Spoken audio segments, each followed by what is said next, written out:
গত শুক্রবার সকালে ভিক্টোরিয়া মেমোরিয়ালে জঙ্গি হামলা।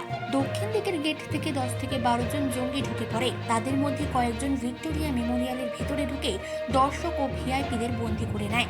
জঙ্গি হামলার খবর পেয়ে দ্রুত ঘটনাস্থলে পৌঁছায় ভারতীয় সেনা ও নৌবাহিনীর জওয়ানরা। পৌঁছায় এনএসজি এবং সিআইএসএফ এর কমান্ডাররাও। তারপর শুরু হয় গুলির লড়াই।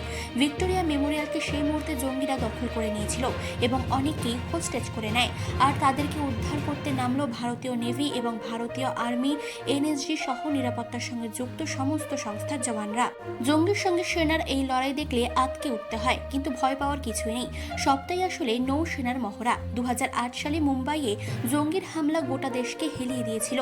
আরব সাগরের তীরে বহু প্রাণের বিনিময়ে জঙ্গিদের নিকেশ করেছিল ভারতীয় সেনা।